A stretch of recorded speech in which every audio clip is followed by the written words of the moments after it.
Kalau oke. mandiri itu kan sebagai tugas UTS, Pak. Oh iya. Kalau mandiri itu nggak ada presentasinya. Jadi langsung dikumpulkan pada saat UTS saja. Izin Pak bertanya, Ya. untuk pengumpulan tugas tugas itu, apakah kita mempersiapkan link Google Drive sendiri atau langsung ke Edlink, Pak? Boleh pakai Google Drive juga nggak apa-apa. Hmm.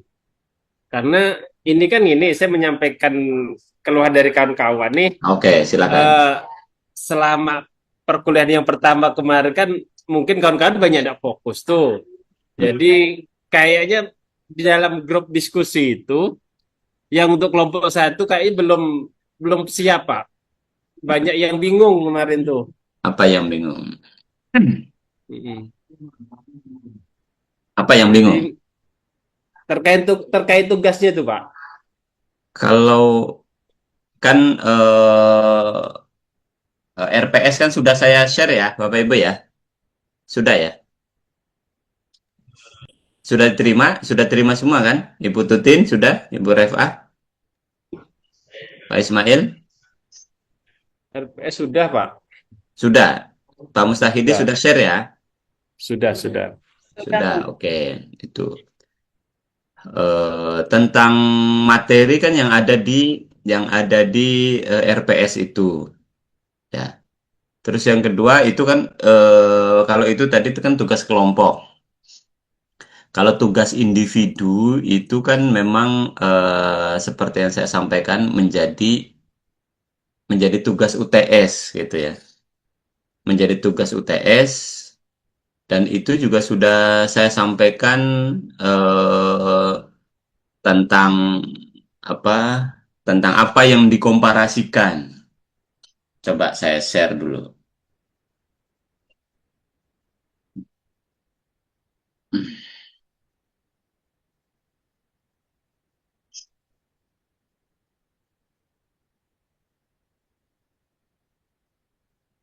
Saya share ya, coba ya.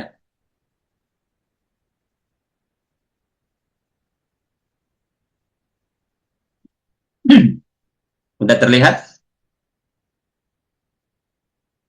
Sudah, Pak. Sudah, Ya. Pak. Oke. Kan ini kita membuat artikel berdasarkan studi komparasi dari dua sekolah. Ya, Pak. Dari dua sekolah, dalam kurung satu sekolah yang dianggap lebih maju dan satu sekolah yang dianggap belum maju. Silakan saja, Bapak Ibu ambil dua sekolah, satu yang sudah maju, satu yang belum maju, gitu. Sekolah di mana? Sekolah di mana saja. Bisa bisa salah satunya di tempat Bapak Ibu ngajar saat ini. Atau bisa salah satunya sekolah yang terdekat dengan Bapak Ibu. Salah satunya. Nah, yang lainnya silakan. Nah, dua sekolah ini upayakan kalau yang satunya ini yang paling dekat dengan Bapak Ibu sehingga Bapak Ibu bisa observasi di situ. Tapi kalau yang satunya, misalkan Bapak Ibu mau satunya tentang Global Islamic School misalkan dari Serpong, padahal Bapak Ibu domisilinya di Babel misalkan, ya nggak masalah, Ibu lacak dari situ, Bapak Ibu lacak dari situ, bisa saja tanpa harus datang ke Serpong. Nah, yang kedua, kajian komparasi bisa pada aspek manajemen sekolah. Jadi pengelolaan. Kalau manajemen mau dikerucutkan, Bapak Ibu secara sederhana kan POAC ya, menurut Terry itu. Planning, Organizing, Actuating, dan Controlling. Jadi bagaimana perencanaan sekolah, organizingnya, actuatingnya, controllingnya. Atau kepemimpinan. Kepemimpinan itu bisa, Bapak Ibu bisa lebih ini lagi kan, lebih jauh lagi. Pengelolaan kurikulum, pola pembelajaran, atau sistem evaluasi dan sebagainya. Misalkan nih, kajian komparasi manajemen sekolah, ada tadi meliputi planning, organizing, actuating. Ini yang dikaji. Terus kalau kajian komparasi kepemimpinan, bisa jadi tentang model atau gaya kepemimpinan. misalkan model apa atau gaya kepemimpinan demokratis atau apa, silakan saja. Terus bagaimana sistem koordinasinya, bagaimana pendelegasian kewenangannya, ciri khas kepemimpinan dari sekolah-sekolah itu, Bapak Ibu perbandingan saja. Kalau kajian tentang pengelolaan kurikulum bisa meliputi bagaimana perencanaan kurikulum ya, terus pengorganisasiannya, pelaksanaannya, dan evaluasi kurikulum. Evaluasi untuk mencapai apa? Untuk mencapai tujuan pendidikan secara efektif. Efektif itu titik tekannya adalah ketercapaian tujuan. Jadi kalau tidak tercapai berarti itu tidak efektif namanya. Terus yang selanjutnya kalau kajian dan komparasi pola pembelajaran meliputi bisa jadi misalkan kajian yang model PJBL misalkan implementasi model PJBL di sekolah A dengan sekolah B, atau bisa juga tentang pendekatan pembelajaran. Bagaimana misalkan sekarang era deep learning misalnya. Pendekatan deep learning di sekolah A dengan di sekolah B.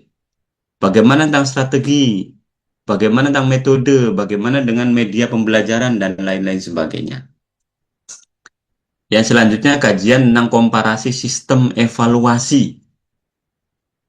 Nah, komparasi sistem evaluasi. Jadi evaluasi ini dianggap sebagai satu sistem.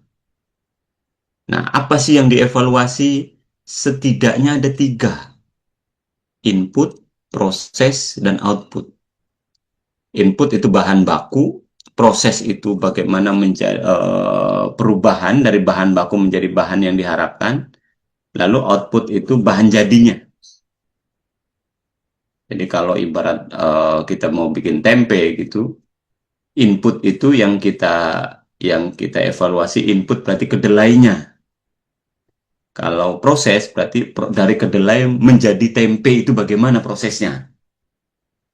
Lalu kalau output itu tempenya bagaimana, kualitasnya bagaimana. Nah itu terkait tugas individual atau yang tugas individual ini menjadi tugas UTS. Nah ini dibuat semacam artikel saja, semacam artikel. Apakah langsung bikin artikel langsung ngirim artikel ya? Saya sih berharapnya dari artikel ini nanti kan kita arahkan ke jurnal. Tapi kalau misalkan jurnal, Pak berbayar lagi Pak jurnal, ya cari jurnal yang nggak bayar gitu saja. Cari jurnal yang nggak bayar. Kalau jurnalnya Sinta 1, Sinta 2, ya pasti bayar. Biasanya bayar. Bayarnya juga lumayan. Kalau Sinta 1, Sinta 2.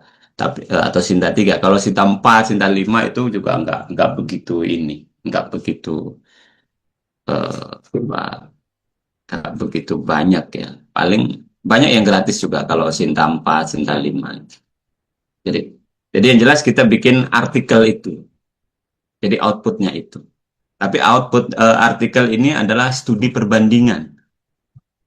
Jadi kita tidak mengupas satu sekolah.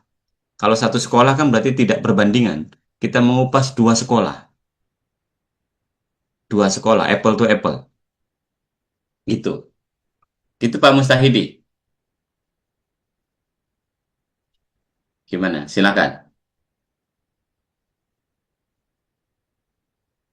Kalau ada yang masih belum jelas, silakan ditanyakan. Yang itu kan untuk tugas Individu. Pak ya. Yang tugas kelompoknya Pak. Nah, tugas kelompok itu kan makalah. Yang di RPS ini saja. Sebentar, ini saya share lagi. Nah, Pak Haidir, mau ada yang tanyakan Pak Haidir? Silakan. Terima kasih Pak. Oke, Saya silakan mau Pak Haidir. konfirmasi aja masalah luaran dari artikel itu. Ada kan boleh artikelnya dalam bentuk sejenis apa tadi? Jurnal. Apakah cuma artikel biasa, artikel bebas yang kami kumpul ke link Google Drive tadi soalnya kalau mau dijadikan artikel jurnal itu menjadi panjang ceritanya nanti itu.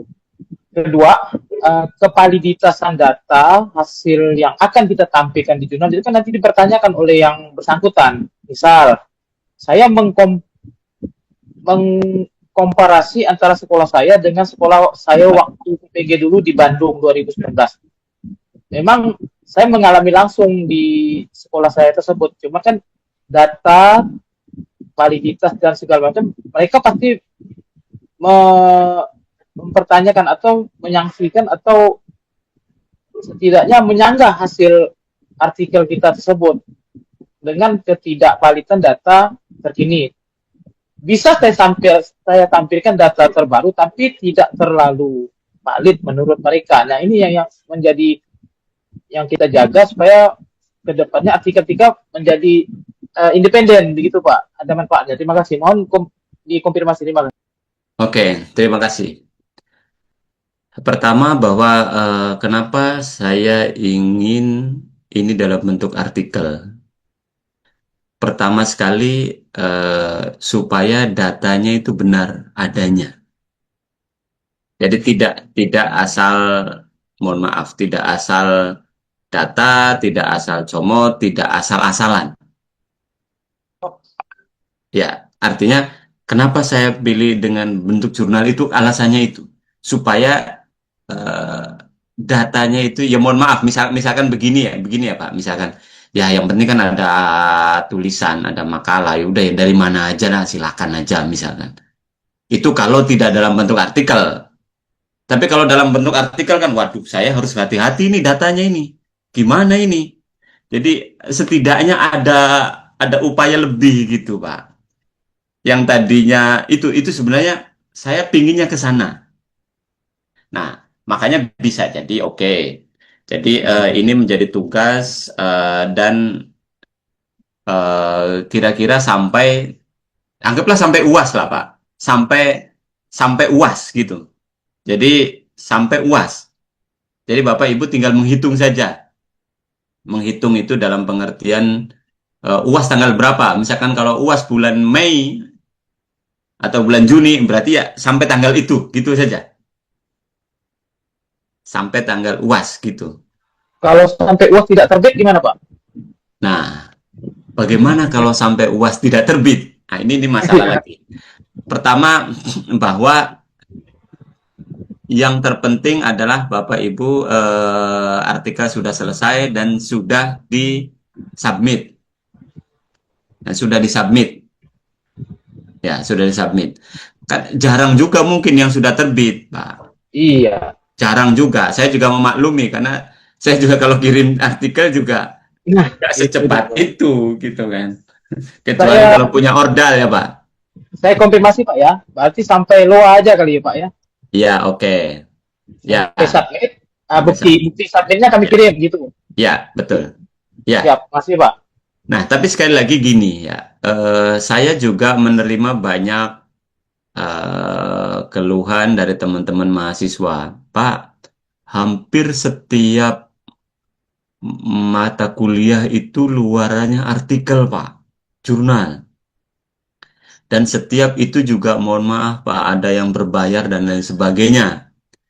Terutama kalau sintanya, itu kalau sinta 1, sinta 2, itu tentu bayarannya lebih tinggi ya Pak Hendir ya. Ya, saya memaklumi itu. Maka saya tidak mensyaratkan untuk Sinta 1, Sinta 2. Wah, yang terpenting ada Sintanya, gitu aja lah. Siap. Yang penting ada Sintanya. Jadi jangan sampai jurnal baru Sinta gitu ya. Ya, baru bikin kemarin sore, Bapak sekarang masukin gitu. Kira-kira jangan begitu gitu kira-kira. Yang penting ada Sintanya gitu aja. Ya. Siap. Mau Sinta 5, Sinta 4. Itu. Maka ini apa ya, supaya kita ada kehati-hatian dalam data. Jurnalnya bebas Pak ya? Bebas, Pak. Bebas. Iya, makasih Pak. Bebas. Jadi saya tidak menganjurkan pada salah satu jurnal tertentu, tidak. Tidak. Berarti saya konfirmasi, Pak. Jadi Hmm. kami melakukan submit, kami kirimkan bukti submit dan balasan emailnya. Nah, masalah terbit dan terbit kan lama tuh menunggunya. Lama, Sampai di betul. situ cukup, Pak ya? Sampai di situ cukup, Pak ya? Ya, jadi gini, kalau yang belum terbit, tolong dikirimkan artikelnya juga, Pak. Ah, siap, maksud Pak. Ya, jadi artikelnya dikirimkan. Misalkan nanti Pak Haidir nih sudah submit tertanggal sekian, kan ada Iya, buktinya. Karena agak belum, luar. karena belum, Iya, nunggu, kirim nunggu kirim antrian. artikelnya biar saya juga bisa baca gitu, Pak. Siap, Pak. Berarti dikirim bukti submit dengan bukti artikel. Artikel betul, ya. Siap. Makanya jadi gini, memang di perguruan tinggi itu artikel itu menjadi tolak ukur, Pak. Ranking kampus itu tolak ukur utamanya artikel. Jadi apa seberapa banyak kampus itu menghasilkan artikel pada jurnal-jurnal yang bereputasi. Nah, cuma reputasinya kan ada nasional internasional gitu. Nah, kita salah satu indikator jurnal bereputasi itu kan jurnal yang ada sintanya. Walaupun sintanya sinta sekian gitu, bukan sinta satu dua. Bagaimana kalau saya sinta satu sinta dua? Oh, sangat berterima kasih sekali, Pak. Nah, Berat, Pak. Berat. untuk itu, silakan ketika penyusunan artikel itu, selama kita kuliah, Bapak Ibu bisa bisa komunikasi dengan saya. Misalkan, Pak, saya ini kurang ini, atau tolong dicek dulu artikel saya ini. Ya oke, nanti saya cek, Pak. Oke, saya akan cek gitu. Jadi misalkan Pak Sidik kirim dulu ke saya, Pak, tolong dicek artikel saya ini. Nah, saya cek dulu, nggak masalah itu. Selama perkuliahan kita nggak masalah. Jadi misalkan perkuliahan kita kan ada waktu 2 jam, misalkan setengah jam terakhir khusus membahas tentang tugas itu, nggak masalah, nggak apa-apa. Saya berharapnya justru Bapak Ibu tesisnya itu bisa terinspirasi dari studi komparasi ini. Tinggal dikembangkan lebih dikit udah jadi tesis. Tadi Bu Rini mau tanya itu udah resen gimana Bu Rini? Bu Rini? Izin Pak, Ya? Nggih, monggo Bu Rini. konfirmasi saja. Ya. Dalam pembuatan artikel ini, itu apakah Bapak ada mengasihkan template khusus atau kami mengikuti template yang ada jurnalnya itu, yang kita ikuti, rumahan jurnalnya. Untuk template-nya Bapak, Ya. untuk template pembuatan artikel. Kan supaya bisa terbit itu kan kita harus mengikuti rumah jurnal yang untuk kita terbitkan. Ya, betul. Ikuti template pada jurnal yang dituju. Ikuti template jurnal yang dituju. Jadi saya tidak memberikan template apa ya tertentu gitu ya. Silakan. Baik Pak, terima kasih. Ya. Ya. Selamat Pak. Halo Pak. Ya. Pak Bumi. Pak Baik Riki. Pak Riki. Pak. Mana Pak Riki? Apakah suara saya terdengar Bapak? Terdengar Pak Riki. Saya izin mengkonfirmasi terkait dari pernyataan Pak Haidir juga tadi ya Pak. Mungkin lebih difokuskan pada artikel ini. Kalau boleh saran saya juga ya Pak, jika boleh dan berkenan, apakah diumumkan saja bagi teman-teman semuanya itu bisa mengupload di jurnal atau tempat jurnal yang indeks cintanya di bawah 5 gitu Pak. Misalnya 5, 6, takutnya nanti bukan apa-apa, misalnya nanti ada teman-teman yang ingin mengupload di atas itu, akan menjadi komparasi lagi bagi teman-teman yang lain yang hanya bisa mengupload di 5 dan 6. Karena jujur saja untuk melihat dari poin-poin yang Bapak berikan untuk membuat artikel ini cukup kompleks ya Pak, terutama dari bagaimana perancangan kurikulum, pengorganisasian dan pelaksanaan itu kan sejauh ini yang saya tahu untuk di beberapa sekolah itu tidak semua bisa menampilkan itu Pak, dan itu kan harus diwawancari secara mendalam. Nah, hal-hal seperti ini kan agak lebih ribet kalau misalnya dituliskan di dalam artikel. Kalau misalnya pengecekannya itu secara mendalam. Nah, mungkin itu saja yang ingin konfirmasi. Yang kedua itu mungkin menegaskan lagi dari pernyataan Pak Hidir kalau misalnya kami harapkan untuk tugas nanti itu hanya meminta bukti submit saja Bapak, bukan LOA. Maksudnya hanya bukti submit, kami mengupload dan saya juga pernah kemarin submit, itu ada beberapa jurnal yang kadang responnya mohon maaf tidak bisa kita samakan, kadang ada yang langsung memberikan bukti penerimaan dari jurnal, ada juga seperti saya email pribadi, dia hanya mengirimkan bukti submit seperti yang saya kirimkan dari screenshotan saya di submitan jurnal. Nah, alangkah lebih baiknya saya ingin mengkonfirmasi untuk pengumpulan itu hanya bukti submit, kalaupun memang boleh itu bukti penerimaan dari mereka jurnal. Kalaupun memang tidak ada penerimaan dari mereka jurnal, yang penting bukti submit kami sudah kami lakukan seperti itu Pak untuk tugasnya. Jadi tidak sampai pada tahap LOA atau penerbitan. Nah, mungkin itu saja yang saya konfirmasi Bapak. Terima kasih. Oke, pertama gini, tentang kajiannya Pak, ini ada beberapa alternatif nih Pak Riki ini. Ada misalkan Bapak tentang manajemen sekolah saja, jadi nggak perlu bicara kurikulum, nggak perlu bicara yang lain gitu Pak. Jadi yang dikomparasikan tentang manajemen sekolah saja, atau yang dikomparasikan tentang kepemimpinan saja. Berarti yang lain nggak perlu Pak. Tentang kepemimpinan saja Pak. Jadi tidak komprehensif satu, semuanya kita bandingkan semua. Kalau komprehensif itu semuanya kita bandingkan semua ya waktunya juga nggak mau, ya agak sulit gitu Pak. Waktunya agak sulit. Nah, atau di sini yang Bapak Ibu komparasikan hanya pengelolaan kurikulum saja. Jadi tidak bicara tentang kepemimpinan, tidak bicara tentang gaya kepemimpinan, tidak bicara yang lain Pak.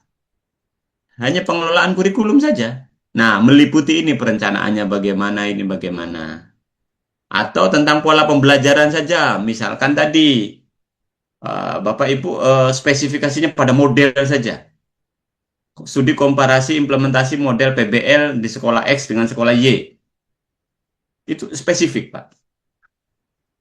Jadi kalaupun Bapak Ibu mau dikonfirmasi wawancara sama guru yang ngajar dengan PBL itu saja. Gitu. Jadi ini sebenarnya untuk lebih menyederhanakan saja, Pak. Jadi sama sekali saya tidak ingin memberatkan Bapak Ibu, tapi bukan berarti saya menggampang-gampangkan. Saya maunya spesifik tapi dalam gitu, Pak. Jadi Bapak Ibu misalkan tentang Pak Riki misalkan tentang model saja, ya sudah model saja. Nggak usah bicara kepemimpinan, nggak usah bicara kurikulum, tapi memang dalam gitu. Tapi spesifik hanya model PBL saja gitu. Gitu. Ya. Lalu terkait tentang apakah buktinya? Jadi gini Pak, saya juga jadi dosen juga kan sudah sejak 2009 ya Pak ya. Saya sering ngadepin sekian banyak mahasiswa. Ada kalanya ada mahasiswa ketika bilang, udah Pak yang penting submit. Udah, akhirnya mahasiswa yang penting submit. Yang penting submit. Nah, submitnya itu ada beberapa macam Pak mahasiswa itu. Ada kalanya udah jurnal mana aja, yang penting kan kita submit. Urusan jurnal itu mau terima mau kagak kan nggak ada urusan sama kita. Yang penting kita sudah kirim. Itu juga benar. Benar, kenapa? Karena persyaratannya submit. Nah, tapi kalau persyaratannya LOA itu jauh lebih tinggi. Kenapa? Karena berarti Bapak Ibu sudah ada komunikasi dengan pihak jurnal itu dan sudah ada dalam tanda kutip kepastian bahwa jurnal artikel Bapak itu akan diterbitkan, hanya saja waktunya masih belum jelas. Bisa jadi bulan Mei ngirim, bisa jadi Mei tahun 2027 diterbitkannya. Bisa jadi itu. Tapi setidaknya sudah ada kepastian kalau LOA. Tapi kalau hanya sekedar submit, hanya sekedar submit, ya misalkan saya nih kirim artikel ya, sesuai template mereka langsung submit, selesai kan Pak? Nggak ada urusan, saya nggak ada komunikasi sama pihak jurnal juga nggak masalah kalau sekedar submit. Nah, saya tahu dengan LOA itu Bapak Ibu akan berat. Silakan tidak dengan LOA juga tidak apa-apa, tapi tolong upayakan bahwa artikel yang di-submit itu dikomunikasikan dengan pihak jurnal, supaya artikel itu nanti diterbitkan. Diterbitkan gitu. Terbitnya kapan? Ya bisa juga tahun depan, Pak. Bisa juga 1 semester ke depan, 6 bulan ke depan. Nah, makanya saya tidak mensyaratkan sinta tertentu. Sinta tertentu, ya tentu kalau sinta 1, sinta 2, ya tentu antriannya jauh lebih panjang. Nah, tapi jika Bapak Ibu punya apa, pengen ke sinta 1, sinta 2, oh saya sangat apresiasi Pak, itu bagus sekali bagi saya. Bagus sekali. Artinya apa? Dari sisi data, keunggulan data Bapak itu sudah, anggaplah sudah di atas rata-rata lah gitu bahasa kasarnya. Bapak sudah unggul dari sisi data. Dan kalau Sinta 1, Sinta 2 kan biasanya berbahasa Inggris. Dan tentu itu sudah sangat bagus. Dan bagaimana kalau saya hanya submit saja, Pak? Nggak masalah. Tapi yang penting sudah ada komunikasi dengan pihak jurnal bahwa artikel ini suatu saat akan diterbitkan. Jadi jangan sampai Bapak Ibu hanya menulis artikel ini hanya sekedar untuk memenuhi tugas dari saya saja. Tidak ada efek lain. Tidak ada efek lain. Gitu Pak Riki ya. Oke, baik Pak. Mungkin saya izin meringkas ya Pak. Yang pertama dari bagian poin-poin ini hanya beberapa saja. Yang kedua itu untuk mengkonfirmasi kami telah mengumpulkan artikelnya kepada jurnal. Mungkin saya lebih menyederhanakan untuk pengelolaan artikel itu dikomunikasikan dengan pengelola jurnal. Ya, Seperti itu ya Pak. Nah kan kalau betul. untuk LOE tadi sekali lagi saya ulangi itu kan tahapannya sudah sampai setelah peer review Pak. Sudah direview sama editor apa segala macam dari mereka jurnal. Itu kan cukup lama tahapannya. Nah, jadi mungkin saya lebih menyederhanakan seperti saya yang lakukan kemarin itu melakukan komunikasi bersama pihak jurnal bahwa saya telah melakukan submit artikel, kemudian bertanya terkait bagaimana volume berapa artikel saya bisa diterbitkan. Mungkin seperti itu yang bisa saya maksudnya kami mahasiswa itu bisa screenshot dan mengirimkan ke tugas itu ya Pak. Ya, Oke, baik. Terima kasih Pak. Sudah ya, jelas. jelas Terima kasih ya. banyak warahmatullahi wabarakatuh Pak. Oke, waalaikumsalam warahmatullahi wabarakatuh. Ayo, silakan. Ada lagi? Nah, ini tentang tugas kelompok ya, Bapak Ibu ya. Nah, ini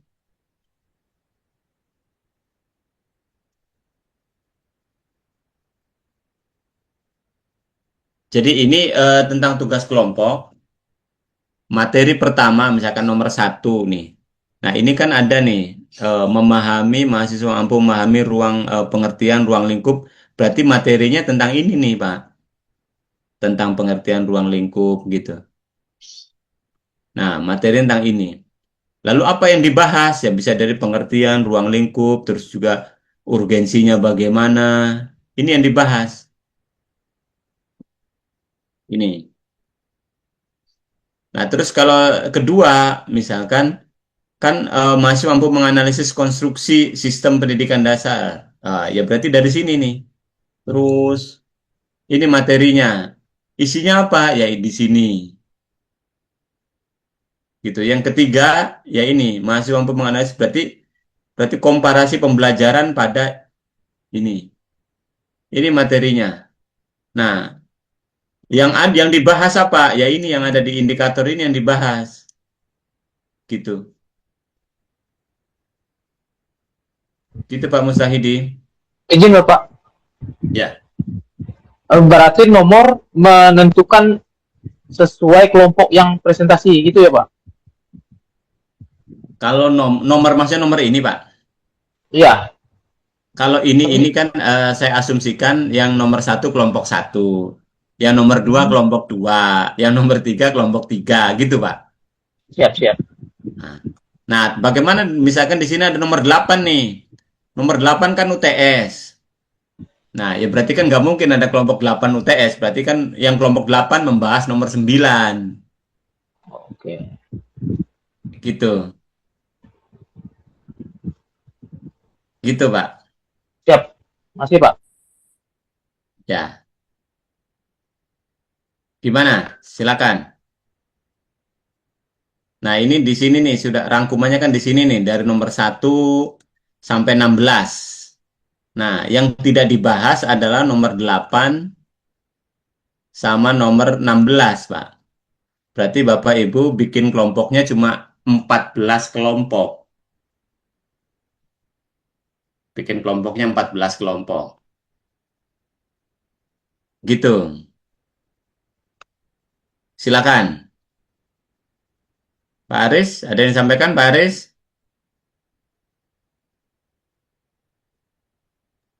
Baik Pak, terima kasih atas waktunya Pak. Hmm, Izin Pak, kalau tidak salah saya kemarin itu Pak, kami itu kan membuat 13 kelompok Pak. oke. Yang pertama itu udah dibahas tidak salah saya kemarin Pak. Oh, berarti dari mulai nomor 2 Ah, kalau ya, 13. Ya nggak masalah. Nggak apa-apa. baik Pak. Ya, silakan.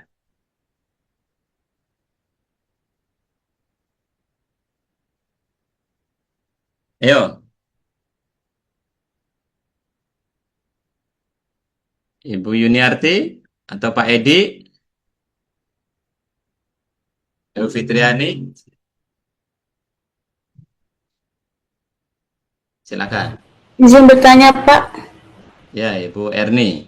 untuk tugas UTS itu kan membuat artikel kan Pak, itu juga termasuk ke tugas UAS ke Pak? Itu masih uas nantilah. Uas UAS nanti dan juga dipilihnya nanti. Ini masih siap, tugas individu lah ya. siap Kalau Pak. memang dirasa itu nanti sekaligus uas, tapi itu nanti. Uas itu nanti, ya. Oke, siap Pak, terima kasih Pak. Oke. Ada lagi? Silakan. Bu Muriana?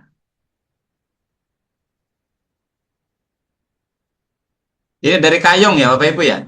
Kayong ya? Iya Betul Pak. sekali Pak. Iya Pak, kayak semuanya nih Pak. Oh, Kayong semuanya. Kayong Nusantara. Izin Bapak. Ya, Pak Edir. Ya ini konfirmasi lagi nih supaya Ah, clear dan jelas. Jadi untuk tugas kelompok kami membuat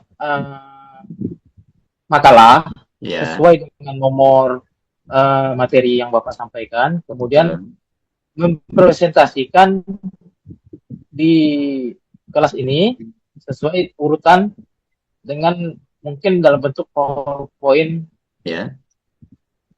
dengan durasi waktu mungkin Pak, mungkin 1 jam atau 30 menit. Mohon dikonfirmasi, terima kasih. Oke.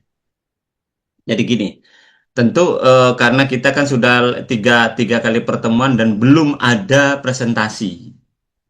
Berarti bisa jadi dalam satu pertemuan, misalkan dalam satu pertemuan bisa juga ada yang 2 kelompok, Pak. Nah, makanya saya silakan saja Bapak Ibu atur. Kan kita ada waktu 2 jam, ya, ada waktu 2 jam. Nah, dari 1 jam setengah itu bisa jadi kita diskusi. Misalkan presentasi kita setengah jam maksimal atau 20 menit. Lalu setelah itu kita adakan diskusi. Saya sih lebih lebih banyak inginnya diskusi Pak, supaya banyak masukan lah ya Pak ya. Banyak masukan. Baru setelah itu ada di setengah jam terakhir, Bapak Ibu kalau mau bicara dengan saya, misalkan konsultasi tentang artikel ini Pak, bagaimana? Saya kurang ini bagaimana? Monggo silakan. Izin Bapak, gitu. Di semester lalu biasanya kami itu presentasinya tidak terlalu lama karena lebih ke diskusinya itu. Oke, Biasanya 10 sampai 15 menit tergantung sikon. Kemudian ya, kalau mengikut yang lama 10 sampai 15 menit presentasi, kemudian diskusinya dibatasi satu sesi 3 penanya.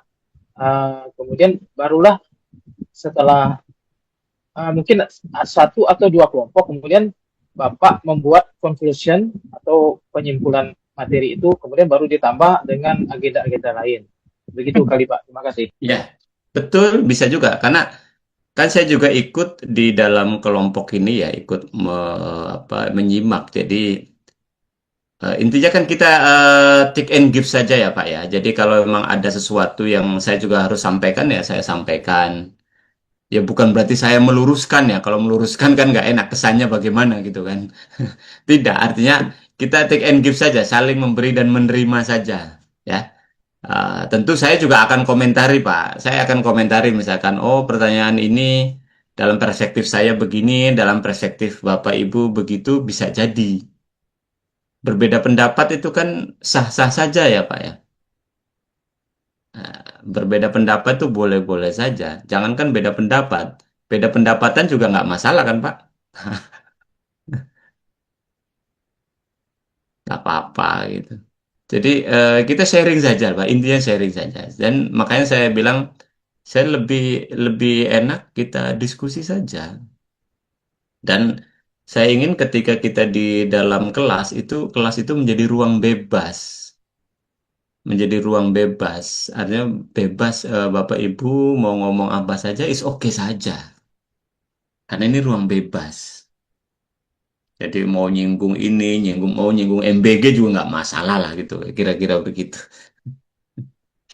Mau MBG, mau MBZ silahkan saja gitu. Gitu Pak. Ya, saya ingin lebih banyak diskusi. Ya, oke, silakan. Hmm. Ya, Mohon izin, Pak. ya. Siapa Eh, nih? Bapak Sidik Sidik. Muhtamar ya, Silakan Pak. Pak Sidik. Eh, Terima kasih, Pak. Untuk hari ini jelas sekali untuk tugasnya. Karena kemarin tuh kami itu jujur bingung. Saya dengan Pak Bobi sama Pak Edi itu bingung. Oh, Malah cenderung mengerjakan tugas yang ini individu. Jadi oh, pemahaman kami itu dan mohon maaf salahnya saya itu tidak melihat RPS dengan lengkap. Jadi tugasnya kayak malah mengerjakan tugas individu di malam hari itu waktu itu dengan Pak Edi sama Pak Bobi. hmm. Sama-sama bingung sebenarnya Pak. Tapi untuk hari ini Alhamdulillah jelas nanti kami akan siapkan tugas makalahnya per kelompoknya ya seperti itu ya Pak ya. Ya, Terkait komparasi. Bahkan kemarin tuh kami membahasnya membandingkan apakah yang dibandingkan tuh kurikulum misalnya sekolah saya dengan sekolah alam misalnya. Itu kan perbedaannya sangat berbeda jauh ya. Dan saya itu lebih mengkomparnya keunggulan masing-masing antara sekolah saya mungkin yang di daerah apa pinggiran kota yang fasilitasnya juga terbatas dengan sekolah-sekolah yang lebih unggul di kota-kota seperti itu, Pak. Terima kasih, Pak. ya. Oke, jadi tapi sekarang sudah agak jelas ya, Pak Sidik ya. Ya, alhamdulillah udah jelas dan saya tuh mikirnya itu tadi sekolah saya itu walaupun di sekolah pinggiran, oh ada keunggulannya yang saya tampilkan keunggulannya ini. Misalnya seperti itu. Kemudian yang di sekolah yang kota, benar-benar kota di SDIT ataupun sekolah alam itu punya keunggulan sendiri yang lain seperti itu, Pak. Jadi saya ngomparkannya sama-sama ada keunggulan ya, walaupun mungkin perbedaannya yang sekolah saya pasti di bawah sekolah-sekolah yang besar itu, Pak. Terima kasih, Pak. Oke, ya, terima kasih Pak Sidik. Jadi gini, poin pentingnya sih sebenarnya kalau kita mau membandingkan, ya bandingkan apple to apple. Artinya kalau Pak Sidik membandingkan dari sisi kurikulum pada sekolah Pak Sidik, ya sekolah yang satunya juga bicaranya kurikulum gitu. Jangan Pak Sidik di sekolah Pak Sidik bicara kurikulum, di sekolah yang STIT-nya bicara kepemimpinan. Kan nggak apple to apple juga, Pak. Walaupun betul membandingkan, tapi kan kita tidak ingin begitu gitu. Makanya saya bilang lebih spesifik aja, lebih spesifik aja. Kalau bicara kepemimpinan, ya udah kepemimpinan semua. Di sini kepemimpinan, di situ juga kepemimpinan. Baru kita bandingkan. Kalau bicara kurikulum, di sini kurikulum, di sini kurikulum. Bicaranya apa lagi ya? Misalkan tentang media, di sini media, di sini media. Jadi itu lebih apa ya? Lebih enak gitu. Kita bacanya juga lebih enak. Dan kalau ada hal yang memang dirasakan masih bingung, ya silakan kontak saya. Nggak usah sungkan-sungkan, kontak saya saja. Mau telepon, mau WA, silakan dengan senang hati. Jika dalam waktu 3 jam Bapak belum dapat respon dari saya, WA lagi, telepon lagi. Ya, jadi misalkan Pak Haidir ini WA saya jam 10. Jam 1 saya belum respon, Pak. WA lagi, Pak. WA lagi. Ya, karena bisa jadi saya nggak respon itu kan bisa jadi saya lagi di jalan, bisa jadi saya lagi ya, apa, bisa juga saya lagi ngajar, bisa juga saya lagi yang lain gitu, Pak. Nah, silakan. Ya, jadi saya tidak membatasi tidak yang harus misalkan yang harus kontak saya hanya ketua kelas tidak. Tidak. Bapak Ibu silakan apa ya? Silakan komunikasi dengan saya. Nah, tentu enaknya sih kalau misalkan komunikasi mau di grup silakan di chat pribadi juga silakan, nggak masalah dengan senang hati. Makanya saya bilang dalam waktu 3 jam Bapak belum dapat respon dari saya, WA lagi, WA lagi. 3 jam belum lagi, WA lagi Pak, WA lagi. Jangan sampai oh nggak enak saya sudah WA kemarin tapi belum direspon, WA lagi nggak enak nggak, WA lagi. Mungkin juga WA-nya ketumpuk gitu Pak. Atau bisa jadi pas HP-nya dipegang anak saya, terus saya juga mungkin WA Bapak kebuka, tapi yang pegang anak saya jadi eh, apa? Jadi saya tidak tahu, makanya WA lagi. Gitu ya. Jadi kita ingin sama-sama belajar saja, Pak. Ya, oke. Silakan. Ada lagi? Izin Bapak. Ya, Jadi dari pembicaraan tadi kan saya melihatnya memang Bapak ini pakar memang di bidang apa artikel ilmiah. Jadi memang saya lebih cenderung waktu kuliahnya lebih banyak konsultasi tentang artikel itu karena ending kami ini kan juga ujung-ujungnya ke artikel ilmiah juga Pak dalam bahasa Inggris ataupun berjurnal. Jadi kalau memang Bapak memberikan ruang dan durasi waktu perkuliahan ini membahas tentang artikel mungkin selevel Sinta yang paling rendah dulu, kami sangat sangat sangat welcome gitu Pak, sangat tertarik gitu untuk membahas lebih lebih lebih jauh karena di semester awal itu kan cuma dikasih pengantar-pengantar doang gitu. Jadi kalau memang saya dengar memang Bapak itu memang pakarnya artikel ilmiah ini, jadi kami memang ingin belajar lebih dalam lagi supaya di ending kami nanti di tesis dan jurnalnya karena tesis juga kan nanti dijadikan jurnal ilmiah juga. Jadi ya, kami udah siap, udah mampu gitu Pak. Jadi kalau bisa settingan waktunya untuk di mata kuliah ini lebih banyak ke pembahasan artikel itu atau diskusi atau sharing tentang masalah-masalah kami yang ditemukan di lapangan. Terima kasih Pak. ya. Jadi bukan pakar ya, Pak ya. Saya kalau artikel saya juga jarang, Pak. Saya memang lebih suka itu nulis buku, Pak. Daripada artikel, saya lebih lebih senang buku. Buku saya memang sudah beberapa, sudah banyak, ada sekitar 25-an buku lah ya. Buku, tapi kalau artikel saya juga nggak begitu banyak, Pak, kalau artikel ya. Tapi kalau buku memang saya sudah ada beberapa yang, dan buku-buku pun memang sekarang juga saya sedang, tahun ini insya Allah saya akan terbitkan beberapa buku lagi, tapi bentuknya buku. Bentuknya buku, termasuk saya lagi mau, barangkali ada yang punya penerbit, saya punya naskah novel,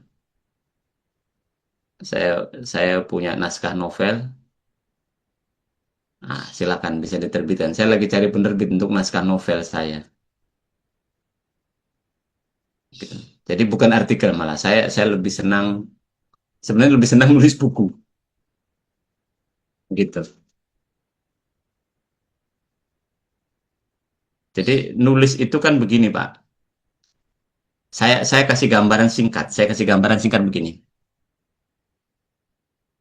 Kalau saya tanya, misalkan kenapa orang tidak bisa nulis?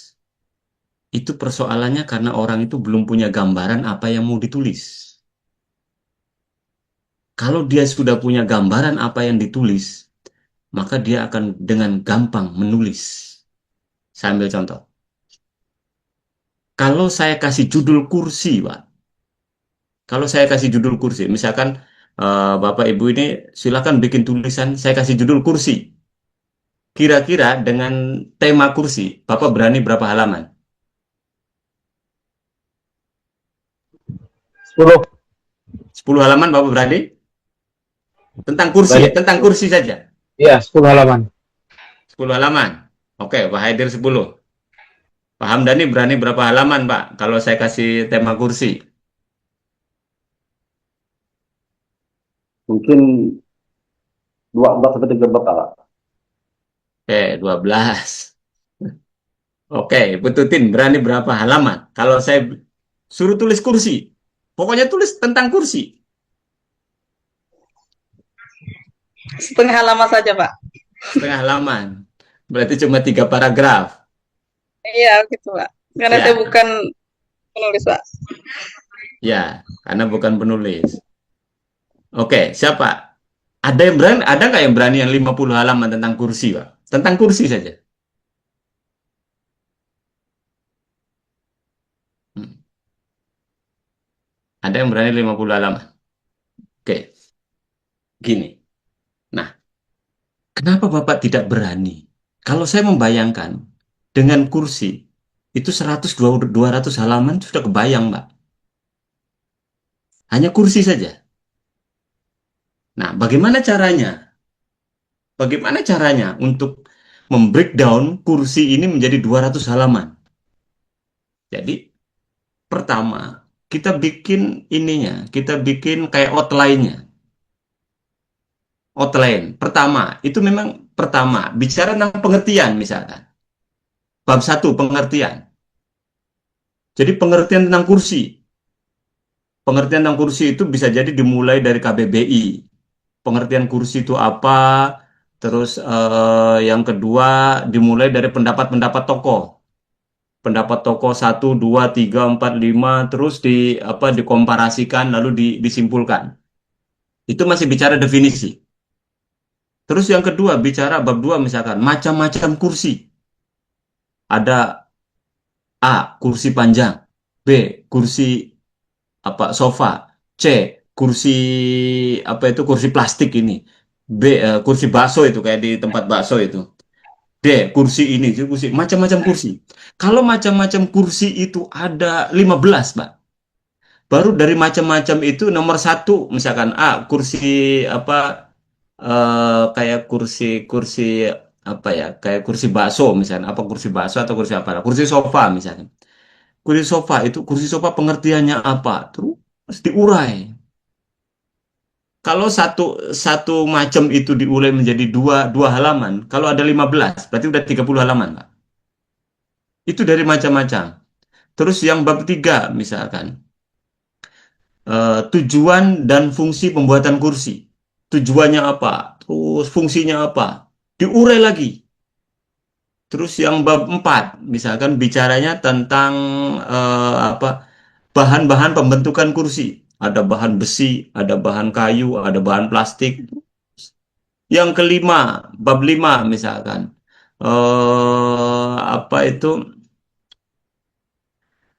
Teknik pemasaran kursi. Yang bab 6 terus kayaknya 200 itu bisa, Pak. Kalau Bapak sudah mengurai itu. Padahal bicaranya tentang kursi. Jadi, atau bicara jilbab. Pengertian jilbab. Macam-macam jilbab. Tujuan jilbab. Fungsi jilbab. Terus mode-mode jilbab. Terus apalagi tentang bahan-bahan baku jilbab. Terus teknik pembuatan jilbab. Teknik penggunaan pemasangan jilbab. terus teknik pemasaran jilbab. Terus itu saja, bicara jilbab saja 100 halaman bisa, Pak. Kalau Bapak sudah membreakdown itu. Jadi kenapa tadi Bapak cuma 10 halaman? Kenapa? Karena belum di breakdown, Pak.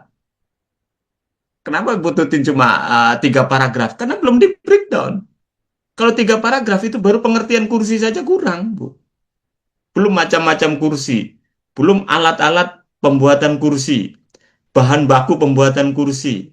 Teknik pemasaran kursi. Macam-macam kursi. Jenis-jenis kursi. Model-model kursi. Itu banyak sekali. Bicaranya satu, hanya kursi. Ternyata tentang kursi jadi 200 halaman tuh gampang. Kalau kita sudah memecah itu. Sama ketika Bapak Ibu bikin tesis, kelihatannya sulit. Tapi ketika sudah dipecah, oh tentang ini, tentang ini, tentang ini, tentang ini. Jadi 200-300 halaman tuh gampang. Gitu. Jadi tidak sulit itu. Itu ya. Apa yang sulit? Silakan.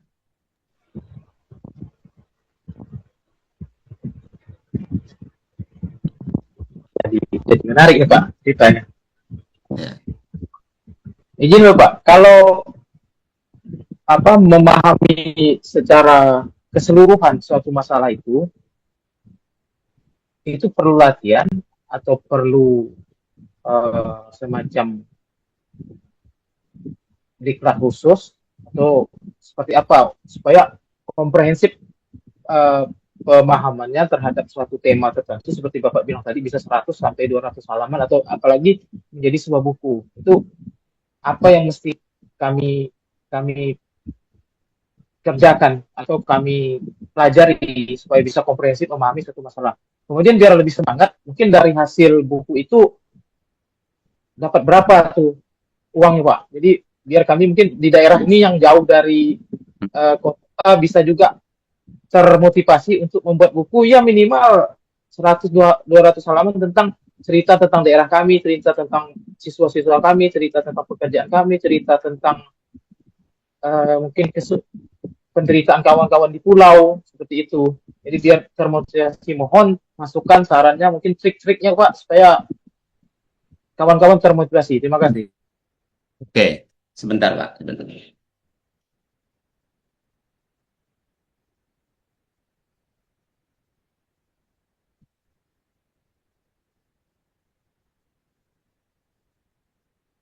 Oke, gini. Jadi ini jadi agak melenceng sedikit, nggak apa-apa ya? Gimana, Pak Bobi, nggak apa-apa ya? Nggak apa-apa, Pak. Lanjut. Pak. Jadi pertama bahwa ketika Bapak mau menulis sesuatu, anggaplah menulis tesis ini yang paling dekat dulu ya Pak ya. Kan Bapak kan pengen lebih cepat, lebih baik. Lebih cepat lulus, lebih baik. Anggaplah menulis tesis. Bagaimana sih caranya agar menulis tesis itu cepat, lulus, bagus? Pertama, Pak, yang perlu Bapak tulis adalah yang Bapak minati. Yang perlu Bapak tulis adalah yang Bapak minati. Bapak minat tentang apa? Itu dulu. Minat tentang kurikulum, Bapak tulis kurikulum. Jangan yang lain, Pak. Bapak minatnya tentang kompetensi pedagogik guru. Kompetensi pedagogik, Pak. Jangan yang lain. Jadi pertama, yang paling Bapak minati. Terus yang kedua, yang paling Bapak kuasai. Yang paling Bapak minati, yang satu. Yang kedua, yang paling Bapak kuasai. Nah, yang paling Bapak kuasai apa? Nah, tentang apa? Tulis itu, Pak. Dan ini nggak boleh ini, Pak. Misalkan, karena begini. Misalkan gini. Saya minat menulis tentang AI. Tapi saya tidak kuasai AI. Nah, itu juga lambat, Pak, nulisnya nanti. Lambat nulisnya. Bisa nggak jadi-jadi itu tesis itu. Ya. Jadi minat aja nggak cukup, Pak. Tapi yang dikuasai. Jadi satu, yang paling diminati. Karena kalau yang diminati itu Bapak semangat nulisnya, Pak. Terus yang kedua, yang paling dikuasai. Ya, 2. Yang ketiga, yang paling banyak sumbernya, Pak. Yang paling banyak sumbernya. Sumbernya itu misalkan gini, Bapak mau nulis tentang kompetensi pedagogik, kan gampang. Nyari klik Google, di artikel jurnal, kompetensi pedagogik siswa, kompetensi pedagogik guru. Itu gampang, seret, muncul semua itu. Kenapa? Itu banyak sumbernya, Pak. Tapi kalau Bapak yang diminati ada, yang dikuasai ada, tapi nyari sumbernya itu susahnya setengah mati. Itu juga sama, menghambat, Pak. Menghambat, ya. Jadi satu ingat, yang paling diminati, yang paling dikuasai, terus yang paling banyak sumbernya. Yang kedua, yang paling dekat lokasinya, Pak. Bapak mau penelitian di mana? Yang paling dekat lokasinya. Jadi Pak Haidir misalkan posisi di Kayong mau menelitinya di Bandung. Ya berat, Pak. Itu walaupun sudah diminati iya, dikuasai iya, sumbernya iya. Perjalanan Kayong ke Bandung itu nggak mudah. Bisa jadi Bapak uangnya ada, kesehatannya nggak cukup. Sehat, saya sehat, uangnya ada. Cuacanya nggak memungkinkan. Nggak bisa juga, Pak. Nah, jadi yang paling dekat, yang ketiga, yang paling murah biayanya. Yang paling murah biayanya. Jadi ingat, satu, yang paling diminati, yang paling dikuasai, yang paling banyak sumbernya, yang paling apa tadi dekat lokasinya, yang paling murah biayanya. Kalau Bapak bisa 5 ini, Pak, tesis 1 semester kelar, Pak. Kelar itu. Terutama itu 3 tadi nih, Pak. Terutama 3. Yang paling diminati, yang paling dikuasai, dan yang paling banyak sumbernya. Ini nih. Udah 3 ini, Pak. Sama nulis apa saja, oke. Ah, gitu ya. Jadi terus misalkan gini, kalau misalkan sekarang nulis, Pak, memang sekarang itu eranya era penulisan buku itu udah hampir finish, Pak. Hampir finish itu dalam pengertian sekarang orang tidak lagi minat buku. Karena sekarang apa? Sudah pakai e-book.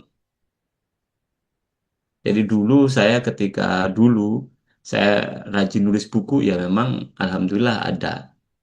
Tapi sekarang buku-buku itu juga sudah kurang diminati oleh siswa, kurang diminati oleh yang lain, Pak.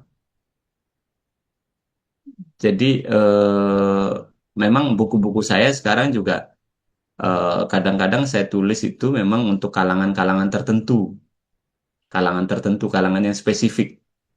Misalkan saya nulis tentang deradikalisasi teroris, yaitu kalangan tertentu ya yang buku itu banyak dikonsumsinya ya oleh Densus, oleh petugas lapas, oleh para pembina-pembina penjara, yang mau itu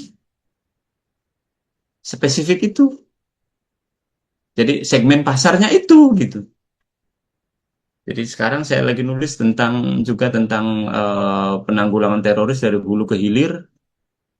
Memang saya mau bikin buku kayak semacam buku babon tentang pencegahan teroris. Ya itu juga segmennya tertentu. Kenapa? Kalau coba di apa itu di toko buku, saya beberapa di toko buku yang ada di sekitar sini, hasilnya juga nggak memuaskan, Pak. Beda sama yang dulu. Kalau dulu buku saya misalkan dibeli oleh kementerian, hasilnya ya lumayan. Sekarang nggak juga. Mereka nggak begitu tertarik. Nggak begitu tertarik. Tapi bukan berarti dengan begitu saya berhenti menulis buku, tidak. Bagi saya nulis buku itu ya seperti saya ngajar. Ya mungkin kalau suatu saat buku saya akan dibaca orang. Dan itu berarti amal jariah saya. Amal jariah saya karena saya sharing ilmunya dengan cara itu. Saya sekedar bercerita gini. Dulu tuh ada 2 kiai, Pak. Ada kiai yang alim, sama-sama alim, Pak. Sama-sama alim. Tapi yang satu kiai ini satu kiai itu dia rajin nulis buku, Pak. Tapi nggak alim-alim banget sebenarnya ini. Kiai ini yang rajin nulis buku ini ibarat kata itu nggak pinter-pinter banget lah ya. Nah, justru ada kiai yang gurunya dia yang sangat alim. Tapi dia nulis nulis kitab itu nggak jadi-jadi. Suatu ketika kata kata kiai yang alim tadi sama kiai yang nggak pinter tadi, yang nggak pinter tapi sudah bikin banyak kitab, nanya, Pak Yai, apa sih rahasianya? Kok Pak Yai ini pinter juga tidak, tapi kitabnya sudah banyak, bukunya sudah banyak. Sedangkan saya ini dianggap lebih pinter, lebih alim, tapi saya nulis satu kitab aja nggak kelar-kelar. Apa kuncinya? Apa rahasianya? Lalu kata kata kiai yang nggak pinter tadi, Pak Yai itu kalau nulis buku niatnya apa? Oh, saya niat lillahi ta'ala, saya niat karena Allah, saya niat ibadah dan lain sebagainya. Nah, terus kata kiai yang tidak pinter tadi, oh itu salah Pak Kiai. Bapak kalau niatnya lillahi ta'ala, niat ibadah, nulis buku itu salah itu. Loh kenapa salah? Kan memang begitu.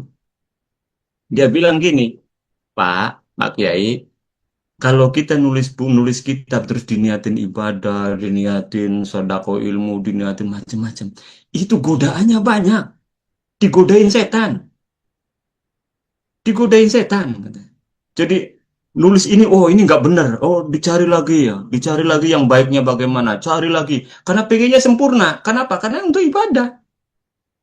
Pengennya sempurna. Lah terus yang benar niatnya apa? Udah, niatin aja Pak. Bapak nulis buku, niatin buat beli mobil kan? Atau niatin buat liburan duitnya. Loh, ya nggak bisa Pak Yai katanya. Kan kita nulis buku tuh harus lihat ibadah dan sebagainya. Enggak. Kalau Bapak Kiai niat nulis buku itu, niat nanti royaltinya buat liburan ke Thailand misalkan, ke Singapura, itu setan nggak banyak ngerecokin. Setan nggak banyak ngerecokin. Gitu.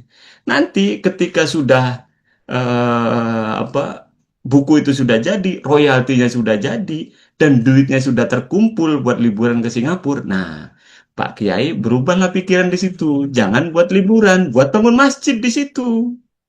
Jadi intinya setan itu harus kita tipu katanya. Kalau kita nggak bisa nipu setan, nggak bisa kita. Gitu Pak. Jadi setan itu memang harus kita tipu.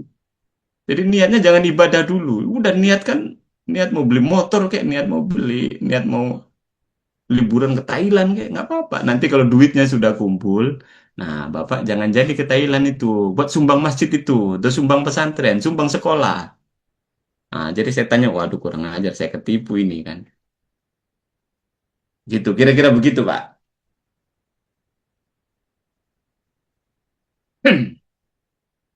Ya, ya Pak Edir, kalau diniatin ibadah nggak jadi-jadi tuh, Pak. Tesis nggak jadi-jadi tuh.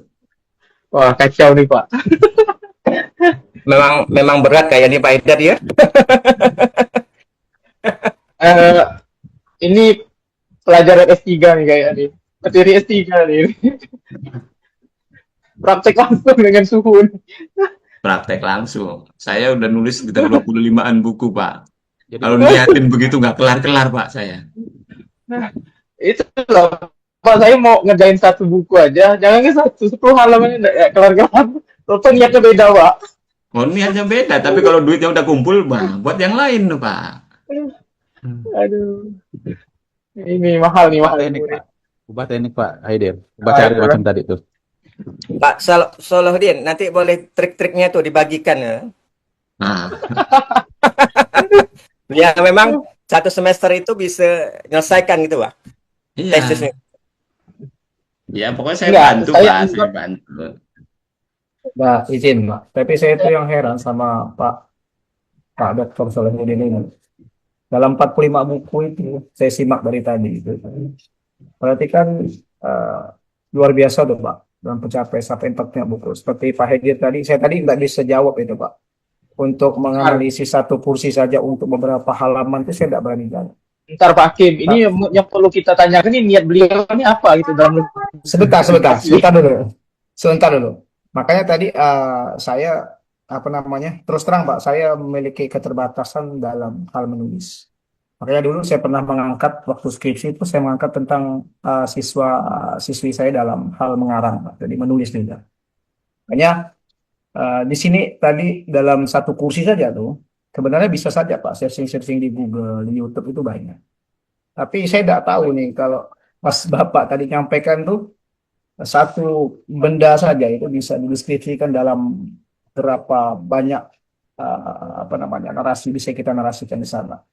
Di artinya itu banyak banyak yang bisa diambil sebenarnya dari kursi sederhana saja itu memang bisa jadi apa namanya jadi hal yang menakjubkan bisa sampai 200 halaman mungkin strategi Bapak lain. Tapi saya belum berani segitu. Tapi kalau saya berani bilang saat ini yang tadi saya tidak berani ngomong untuk beberapa halaman, saya berani Pak untuk 10-20 halaman dengan analisa Bapak sederhana tadi yang mungkin jarang kami temukan gitu Pak dari analisa-analisa seperti ini. Kemudian yang tidak kalah pentingnya itu saya tertarik tuh Pak dari 45 buku itu kan dari awal kita tuh kayaknya nipu setan itu Pak. Kok bisa lolos 45 kali itu gimana triknya? Itu yang perlu saya Bukan 45 ya, sekitar 25-an lah ya. Sekitar 25. 25-an Itu atau loh saya bilang tadi, itu materi S3 tuh mahal tuh, ikut setan tuh. Ini memang luar biasa sekali Pak. Jadi terima kasih sekali tadi sedikit pencerahan yang mungkin jarang didapatkan Pak. Mohon maaf ini luar biasa Bapak membuka ruang sekali. Tadi terima kasih di luar jam pun istilahnya di luar dari perkuliahan ini Bapak membuka diri untuk dihubungi. Jarang sekali Pak. Dari mulai pertama kami tidak membanding-bandingkan siapa saja. Bahkan Bapak membuka diri untuk kami menelpon. Kalau tidak diingatkan lagi. Itu kan sebenarnya yang ada dalam benak kami seperti itu Pak. Biasa kalau udah menghubungi tiba-tiba tidak direspon karena mungkin dosennya sibuk, ada kepentingan pribadi dan lain-lain. Jadi kami itu enggan Pak untuk menelpon lagi, untuk WA lagi karena mungkin itu tadi mengingat punya kesibukan yang luar biasa padatnya kan. Jadi kalau Bapak tadi membuka ruang seluas-luasnya untuk kami belajar, itu kami ucapkan terima kasih sekali Pak agar kami ini punya apa namanya ke depan tuh makin kuat gini Pak untuk lulus dalam waktu 3 semester ini karena memang tadi saja yang kami dengar dari Bapak itu penguatan-penguatan luar biasa sekali Pak bahkan di luar dari yang memang kami pikirkan gitu Pak. Itu makasih Pak, makasih sekali ilmu-ilmunya Pak. Oke. Kita sama-sama belajar lah, intinya itu saja. Ya, bukan belajar ilmu setan ya Pak ya.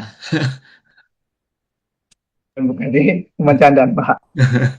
Ya, jadi memang setan juga harus kita tipu Pak. Gitu. Gimana Pak Haidir? Gimana Pak Haidir? Masih mikir kok. Ya, jadi ternyata nulis itu kan nggak repot Pak. Kalau udah dibuka begitu kan nggak repot Pak. Contoh tadi kursi tadi atau nulis Bapak tentang nulis jilbab itu kalau sekilas apa yang saya tulis dari jilbab? Mungkin nggak saya nulis jilbab 10 halaman. Sekilas agak sulit. Tapi ketika sudah coba pengertian jilbab, menurut KBBI apa, menurut tokoh apa, tujuan jilbab apa, fungsi jilbab apa, bentuk-bentuk jilbab apa, mode-mode jilbab apa, terus apalagi bahan-bahan baku jilbab, teknik pemasaran jilbab, teknik ini jilbab, itu jilbab. Saya kira daftar isinya aja bisa 3 lembar itu Pak. Daftar isi saja itu. Nah kalau daftar isi satu lembar, 1 poin 1 lembar, 1 poin 1 lembar, udah 50 halaman itu. Tentang jilbab saja itu. Belum lagi dibandingkan jilbab Kayong sama jilbab Jakarta, misalnya. Beda lagi nanti. Gitu. Ternyata nulis tuh nggak serumit itu, Pak. Nggak serumit itu. Betul. Tapi gini Pak. Nih diskusi lagi nih Pak. Nah, silakan. Jadi kalau diskusi yang materi Bapak itu kan agak berat, masalah terorisme, radikalisme itu berat. Saya udah nonton YouTube-nya itu sedikit agak berat. Bapak bicara 42 menit tentang radikal dan terorisme itu luar biasa gitu pengetahuannya dan memang menguasai sekali. Cuman balik lagi ke kami yang masih kami belum dapatnya. Yang pertama minatnya minim sekali. Kedua memang belum menguasai memang materinya karena di kami ini kan terus terang saprasnya dan literaturnya tuh terbatas. Nah, apalagi ketemu dengan orang seperti Bapak yang memang pengetahuannya luas sekali, ini menjadikan bagaikan air hujan datang gitu yang kami terima nih. Welcome sekali dengan apa pengayaan yang luar biasa gitu tentang dasar-dasar menulis. Ini bagaikan apa mata kuliah dalam mata kuliah ini nih Pak. Jadi kami berkuliah 2 materi hari ini. Jadi luar biasa dapat materinya. Nah ini ada kadang-kadang penulis itu Pak, dia tidak pernah pergi ke suatu tempat, tidak pernah mengalami sesuatu, tapi dia bisa menggambarkan kejadian dan situasi kondisi real asli seperti tempat yang nyatanya. Nah, kalau seperti ini kira-kira apa Trik apa itu Pak? ada penulis tuh kan kadang-kadang kayak penulis buku yang alumni Gontor itu nulis Menara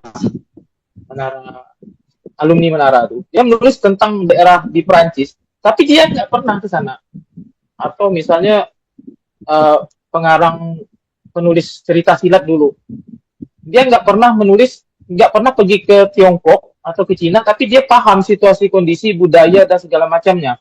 Nah seperti itu kan next level untuk penulis tertentu gitu. Mungkin ada tip-trik Bapak karena untuk kami kan bagaikan kami ini mengerjakan penelitian kan hal-hal yang sangat tidak menarik, tidak minat dan belum menguasai hal-hal yang di luar nalar kami, tapi harus kami kerjakan untuk menyelesaikan tesis dan penelitian ini. Mungkin seperti itu ada trik-trik tertentu untuk menguasai materi seperti. Jadi gini Pak. Pertama bahwa kalau buku-buku saya itu yang belakangan terutama tentang teroris itu memang sekarang saya lagi ada mengkompilasi buku tentang pencegahan teroris dari hulu ke hilir itu target saya sih sekitar 1000 halaman dan insya Allah sudah terpenuhi. Ini lagi saya edit ulang saja. Jadi yang saya tulis itu sebenarnya yang saya alami, Pak. Itu gampang, nulisnya tuh enak. Jadi saya menulis tentang terorisme, bagaimana mencegah terorisme, bagaimana membina terorisme, bagaimana saya melakukan pendekatan dengan teroris, dengan kelompoknya Santoso, misalkan dengan Abu Bakar Basir, dengan ini. Itu saya tulis karena apa? Karena itu yang saya alami.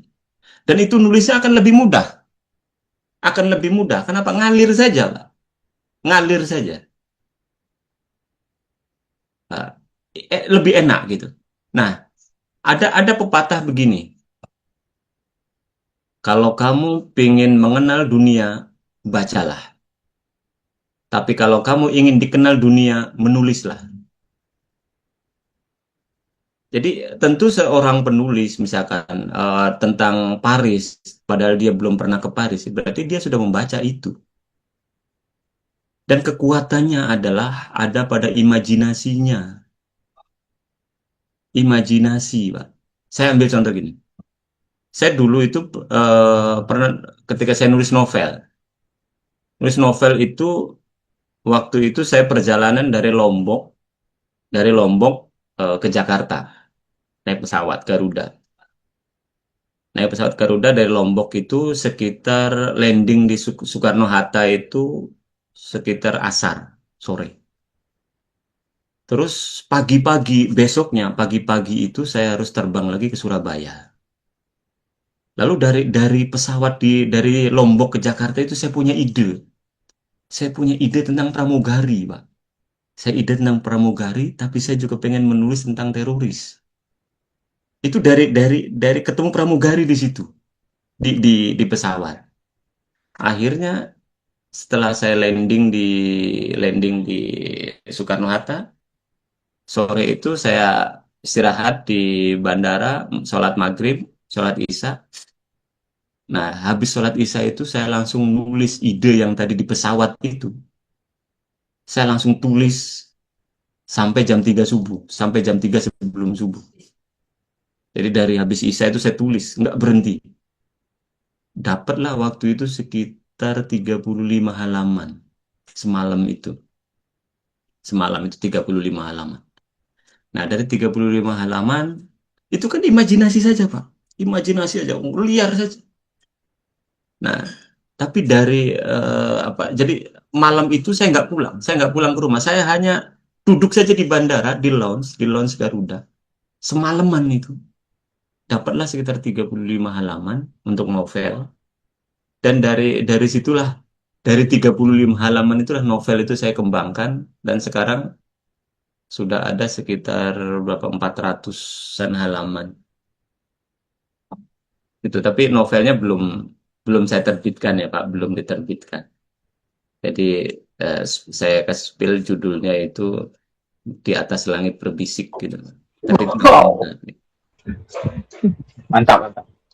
Nah, tapi itu saja Pak. Jadi itu kan imajinasi saja Pak. Lalu bagaimana caranya agar saya bisa menulis itu lancar? Maka saya mempersepsikan.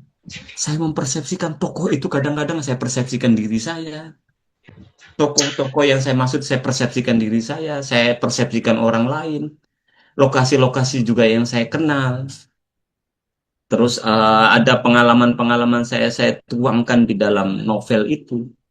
Jadi tidak semuanya, ibarat kata itu tidak fiktif 100%, tapi ada hal-hal yang memang real. Tapi namanya saya samarkan. Namanya itu disamarkan dan akhirnya jadi. Jadi sekali lagi, kekuatan kita memang di imajinasi, Pak. Imajinasi kita itu. Jadi saya juga begitu selesai juga, saya juga heran juga loh, kok saya bisa nulis novel juga ternyata kan. Padahal asalnya nggak sengaja juga itu, Pak. Nggak sengaja, terus akhirnya coba saya penasaran, maka di novel itu karena tentang berbicara tentang pramugari, tapi juga ada tentang aksi sabotase, tentang terorisme, ada juga ya novel kalau nggak ada percintaan kan nggak bagus. Gitu. Terus karena saya ini profesi sebagai dosen, maka tokoh utamanya adalah dosen. Gitu. Kayak POP gitu loh, Pak. Nah, jadi itulah jadi ini kan hanya imajinasi saja, Pak. Jadi imajinasi yang kadang-kadang saya apa ya? Jadi saya menulis seolah-olah itu kadang-kadang diri saya, tapi seolah-olah saya juga itu teman saya. Jadi dari berbagai personil itu ngumpul di otak saya. Jadi ini kadang-kadang saya persepsikan ini, saya persepsikan itu, saya persepsikan. Bisa. Akhirnya alhamdulillah kok Pak jalan. Cuma sekali lagi saya belum terbit Pak, nanti kalau udah terbit. Oh, ditunggu Pak terbitnya tuh Pak. Kayaknya ceritanya menarik tuh Pak. Ya. Pernah baca Pak? Hah? Pernah baca Kopingho? Oh, Kopingho, iya pernah. Nah, itu kan penulisnya nggak pernah ke Cina, Pak. Iya. Dan dia paham situasi kondisi budaya Cina. Dari budaya sehari-hari sampai budaya politiknya, dia paham Ya, ditulis di cerita Kopingho itu tadi. karena dia membaca, Pak. Kalau sekarang sih saya bisa lah Pak memperkirakan bacaannya sumbernya. Tapi kan zaman beliau itu kan terbatas itunya bahan-bahannya tuh.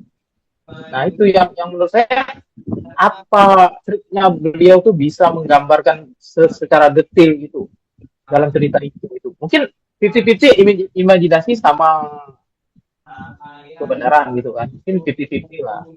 Tapi nyata sekali dari cerita itu gitu. Dari intrik politik, intrik percintaan, intrik dunia persilatannya di situ menjadi satu gitu, sehingga pembaca larut. Nah, Ya, dia bisa mengembangkan itu, Pak. Dia bisa mengembangkan imajinasinya itu. kan kalau saya tarik garis lurus, kami membuat tesis itu kan kayak imajinasi, tapi harus ilmiah berdasarkan data.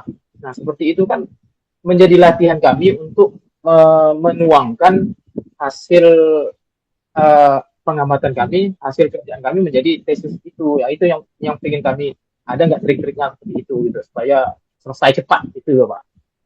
Ya, makanya biar selesai cepat itu kan di range dulu, Pak. Outline-nya itu. Outline-nya, kata kuncinya di outline, Pak. Ya, Kata kuncinya di outline. outline. Nanti kata kuncinya di outline. Nanti kalau outline-nya udah kebaca, bisa. Oh ini sekitar sekian sekian sekian itu bisa, Pak. Kata kuncinya di outline. Nah, maka silakan Bapak Ibu, nggak apa-apa nanti komunikasi dengan saya itu is oke saja kok, Pak, nggak masalah. Tentang artikel, tentang tesis, oke dengan senang hati, Pak. Oke saja, nggak ada masalah. Masalah apapun Pak ya. Oke, oke kan kita sharing, judulnya kan sharing ya, Pak ya. Nah, Judulnya saya sharing. tertarik ini out of the box lah Pak. Tertarik dengan radikal dengan terorisme itu Pak. Jadi kami yang di daerah ini kan selalu di plot twist oleh berita-berita di media itu kan seakan-akan teroris dengan radikalisme itu luar biasa gitu. Tapi kami ingin tahu sebenarnya terjadi seperti apa gitu. Menurut Bapak apa penyebab dan bagaimana mengatasi radikal dan terorisme itu? Supaya kami ketika masuk ke kami udah bisa mengkanter atau memberikan hal-hal positif. Oke, ya kalau Bapak penasaran, Bapak jadi judul tesis itu. Jadi judul tesis itu. Nanti saya pembimbingnya nggak masalah itu. Jadi gini, Pak. Jadi apa ya? Saya berkecimpung di dunia persilatan tentang perterorisan itu sejak 2010. 2010 gitu ya. Nah, saya mulai mulai 2010 terus 2011 dan ya sampai sekarang gitu, sampai sekarang dan saya sudah keliling Indonesia, keliling Indonesia untuk bicara tentang teroris, radikal dan lain sebagainya. Muncul dulu itu dulu waktu Bapak Ibu ingat waktu ada bom Bali itu, kita waktu itu kan saya juga mikir 2001. Apa iya bom itu dibikin oleh orang Indonesia? Apa iya gitu kan? Karena itu ledakannya luar biasa, ratusan orang meninggal. Tapi kemudian setelah saya masuk, saya telusuri itu. Siapa yang bikin? Saya telusuri itu. Ya ibaratnya riset-riset lah ya Pak. Riset penelitian. Alhamdulillah saya bisa dipertemukan lah dengan orang yang bikin adonannya itu Pak. Bikin adonan bomnya itu yang hampir 1 ton itu. Saya ketemu sama yang bikin adonannya. Saya ketemu yang packingnya itu Pak. Dan bahkan dia bikin kaligrafi, udah kaligrafinya saya belilah, saya gitu. Saya bikin kaligrafi. Kaligrafi itu saya ada punya kaligrafi yang karyanya karya para teroris Pak. Kaligrafi saya di rumah itu karya para teroris dan terbuat dari kuningan. Dari kuningan dan dia handmade gitu. Dia pakai tangan, pakai paku itu. Dia yang dibikin mereka. Dan terus saya telusuri sampai saya telusuri bahkan dulu ketika dulu Istiqlal dibom. Istiqlal kan pernah dibom. Waktu itu saya masih semester 1 atau semester 2 lah, S1 tahun 2099 kalau nggak salah. Saya langsung datang ke Istiqlal. Begitu saya masuk di dunia perterorisan, saya telusuri, saya lacak satu-satu itu. Siapa yang ini, yang melakukan itu? Jaringan siapa itu? Alhamdulillah saya dipertemukan lah dengan orang-orang itu. Saya lacak kenapa kamu bom Istiqlal. Terus saya lacak lagi kenapa, dasarnya apa? Kok bisa-bisanya ngebom Istiqlal? Kok bisa-bisanya ini tuh saya lacak. Bagaimana lacak akar pemahamannya di mana? Oh, akar pemahamannya kan mereka menurut Al-Quran dan Hadis. Ada nggak sih Al-Qurannya?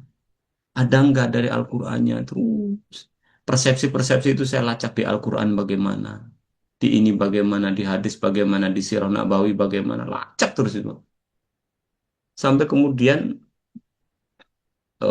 saya ketika di Nusa Kambangan misalkan. Saya kan deradikalisasi ya, bagaimana menyadarkan orang. Jadi ketika menyadarkan itu ya, kadang-kadang saya yang saya hadapi kan saya sudah profiling dulu gitu. Saya udah lacak dulu itu siapa. Pernah ketika saya di Nusa Kambangan itu saya bilang, ayo kita debat saja saya bilang. Kalau kamu nggak susah-susah, ayo kita debat. Kalau saya kalah, saya akan ikut kamu jadi teroris. Tapi kalau kamu kalah, kamu ikut saya keluar dari jaringan. Berani nggak? Berani Pak. Oke, salaman. Terus saya salaman begitu sampai debat begini, debat begini. Akhirnya ternyata dari situlah saya belajar, Pak. Cara menghadapinya bagaimana, triknya satu-satu. Nah, trik-trik itulah yang kemudian saya tulis di buku. Saya tulis di buku-buku itu. Jadi, poin pentingnya kenapa orang jadi teroris itu kan karena persepsi. Persepsi. Kan waktu kultum sebelum Lebaran kan pernah saya singgung. Ya kan saya yang kultum. Itu saya singgung.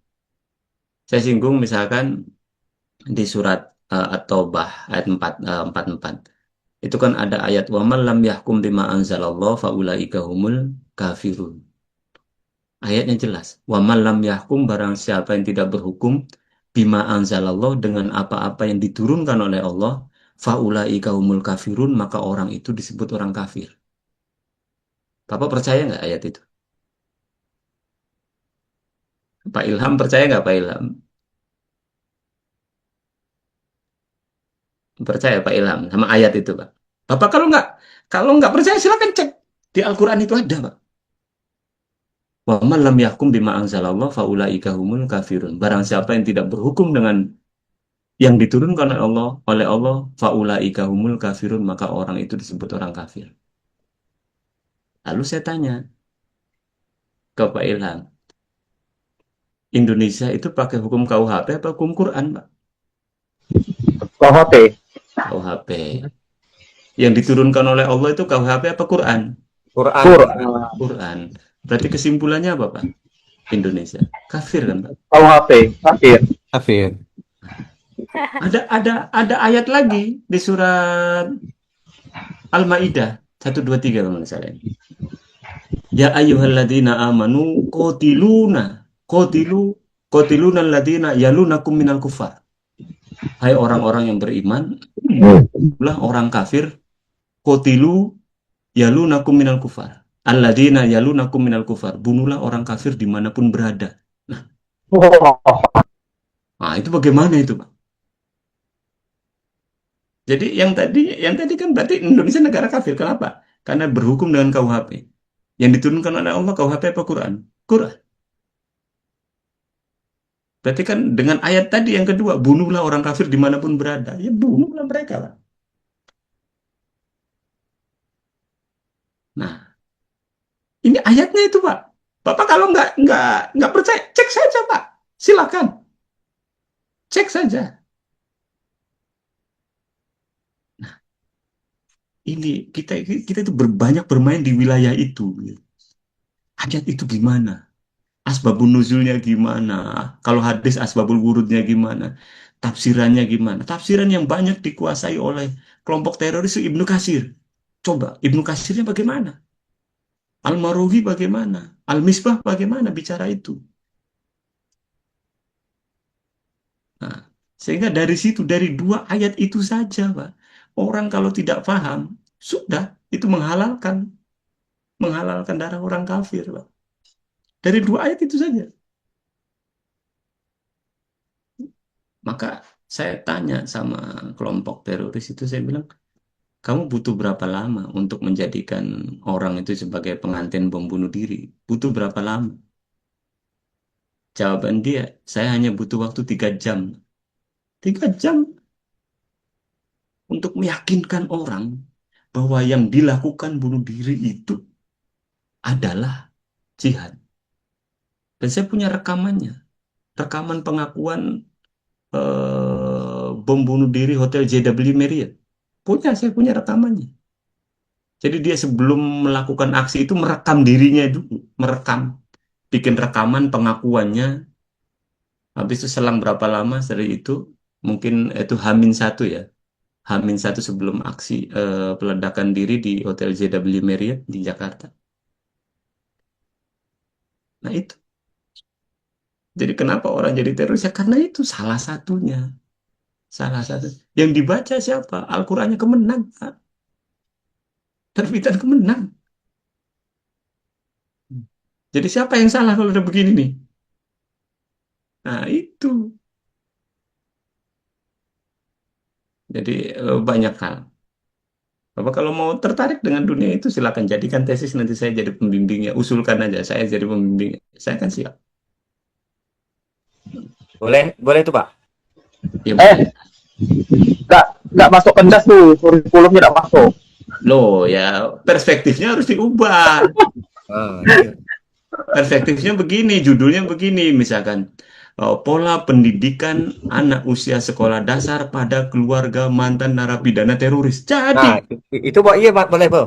pendas itu Nah, iya masuk. masuk kan? Nggak, Ulangi di tempat ada yang teroris, Pak. Nah, Pak, nanti judul tuh Pak boleh Pak dibagi Pak. iya. Jadi atau Kumpul gini, saya dulu.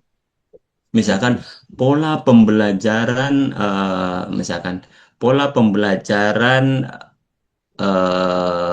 apa ya, pola pembelajaran Islam damai di sekolah mana gitu Di misalkan. sekolah dasar. Di sekolah dasar. Kan jadi pola Islam damai. Nah, Islam damai itu Islam yang seperti apa? Berarti kan head to head-nya kan dengan Islam radikal. Ya.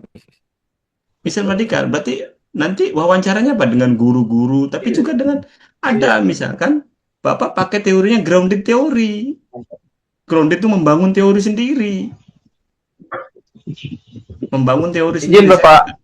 Disertasi dengan grounded teori, membangun teori sendiri. Izin, Bapak. Ya. Ini kalau diteruskan panjang ini Pak pembahasannya. Mungkin kita bahas di minggu depan atau di waktu lain kesempatan Ya. lagi dahulu. Kan kita sampai jam 11.30 ya. Kita masuk kuliah lagi Pak. Ya. Iya, Pak. Ya. Oke, jadi kita agak melebar dikit ya Pak Musahidi ya. Iya Pak. Ya, pokoknya Tapi asik sih Pak dengarkannya. jadi banyak jadi gini Pak, persepsi bahwa pendidikan dasar itu bukan berarti hanya ruang lingkupnya sekolah saja Pak, tidak. Jadi misalkan pola pembelajaran anak usia sekolah dasar di kelurahan apa gitu. Di kelurahan berarti segmennya satu kelurahan itu. Berarti yang dibahas apa? Pola pembelajarannya. Bagaimana gaya belajarnya, bagaimana ininya gitu. Tapi skupnya berapa? Satu kelurahan atau satu kecamatan. Satu kelurahan nanti Bapak Ibu tinggal cek ada berapa anak SD di situ. Oh, ternyata ada 25. Nah, 25 itu yang jadi sampel. Yang jadi sampel. Gitu. Gitu. Jadi banyak yang bisa kita jadikan judul, Pak. Nggak usah khawatir itu, Pak. Ya, Pak Agus ya. Siapa? Judul Bapak tadi itu akan saya catat nih, mau jadikan referensi untuk untuk tesis. Nah, boleh saja. Nanti tinggal minta arahan dari Bapak aja. Iya, boleh saja, Pak. Makanya di mata kuliah komparasi itu sebenarnya itu judul-judul tesis semua itu, Pak. Apa misalkan tadi misalkan analisis implementasi kurikulum pada SD 01 Kayong dan SDIT Kalimantan Barat misalkan. Itu sudah saya di judul tesis itu. Kan analisis implementasi. Jadi di SD Kayong sama di SD itu gitu. Udah jadi judul. Terus analisis kepemimpinan, analisis pola kepemimpinan misalkan SDN dengan SD swasta. Nah, itu sudah dianalisis satu judul lagi itu, Pak. Tapi perspektifnya kepemimpinan. Yang ini perspektifnya kurikulum. Jadi makanya Pak. jadi ingat yang paling Bapak minati apa, yang paling Bapak minati apa, yang paling Bapak kuasai apa, dan yang paling banyak sumbernya. Bapak minati, Bapak kuasai, sumbernya nggak ada. Sulit, Pak. Sulit. Cari 3 itu. Yang paling diminati, yang paling dikuasai, yang paling banyak sumbernya. Itu. Sama dengan mengerjakan tugas tadi, nanti tugas komparasi tadi. Bapak minatnya di bidang apa? Bidang media saja yang dikomparasikan. Minatnya di kepemimpinan saja yang dikomparasikan. Minatnya di pembelajaran mendalam, implementasi pembelajaran mendalam, itu aja. Berarti implementasi pembelajaran, analisis implementasi pembelajaran pada SDN 01 Kayong dan SDIT apa gitu. Selesai.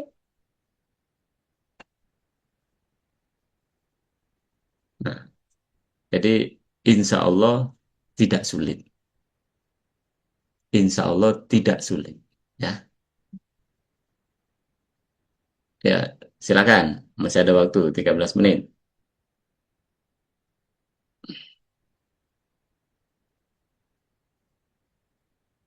Ini hadir semua nggak? Satu nggak hadir, Pak. Satu yang nggak hadir izin atas nama Rohayati. Rohayati, Pak. Rohayati. Iya.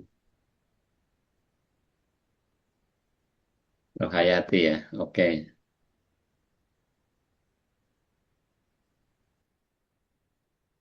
Oke, silakan Pak. Ada lagi Pak?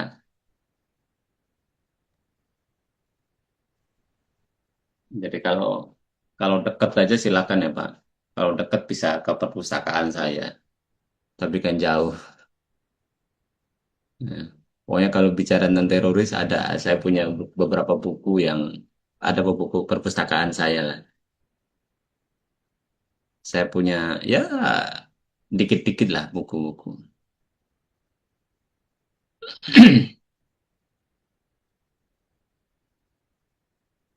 Ayo silakan Ibu Rufaidah.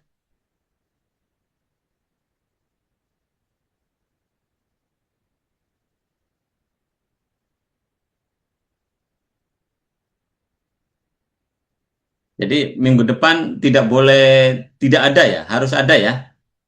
Ya, Pak. Pastikan Pak Pak. Mustahidin. Iya, Pak.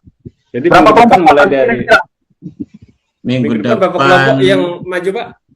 2 kelompok ya, karena kita udah terlambat itu ya. 2 kelompok dulu ya. Berarti kelompok 1, kelompok 2 ya, Pak ya? Ya, Durasi waktu, Pak. ya nanti diatur lah. Silakan. Intinya kan kita lebih banyak diskusi saja ya. Iya, iya. Ya mau tadi misalkan presentasi 10-15 menit silakan aja. Nanti kita sharing. Kita sama-sama sharing. Dan di forum kelas ini adalah forum terbuka, jadi Bapak Ibu bebas. Mau ngomong apa saja bebas. Mau mengkritik pemerintah juga nggak masalah. Nggak apa-apa. Boleh, Pak. Ya boleh saja lah. Kan kita ini ruang akademik lah ya, ruang akademik. Ruang akademik. Ya. Bebas berpendapat, ya, Pak. Ya, gitu ya. Bebas berpendapat. Oke, Pak. Ya. Ya. Oke. Sudah clear ya. Jadi untuk tugas untuk minggu depan Pak Mustahidin tolong pastikan 2 kelompok 1 dan kelompok 2. Dan upayakan H-1 itu makalah sudah dikirim juga ke saya. Ya. H-1 jadi di hari Jumat tuh tolong kirimkan ke saya. Jadi biar saya juga baca dulu gitu. Jangan teman-teman juga biar baca dulu, jangan sampai baca itu pas ketika hari H gitu. Ya. Izin Pak Solehudin. Ya, Ibu Karmawati. Kan boleh berupa PPT atau bagaimana Pak? Saya makalah dulu baru di PPT-kan. Ya. Ya, makasih Pak. Oke. Ya, tolong H-1 ya. H-1 di-share, dibagikan supaya ada kesempatan untuk baca lebih dulu. Ya, Pak. Ya, enggak hari H. Ya, ada lagi? Sudah selesai? Sudah, Pak. Oke. Baik, kalau udah bisa kita akhiri ya. Semoga perkuliahan kita singkat, walaupun belum mulai presentasi, tapi ini menjadi awal yang baik untuk kuliah kita ke depannya. Dan terima kasih, mohon maaf yang sebesar-besarnya. Sekian, Assalamualaikum warahmatullahi wabarakatuh. Terima kasih. Waalaikumsalam warahmatullahi wabarakatuh. Terima kasih.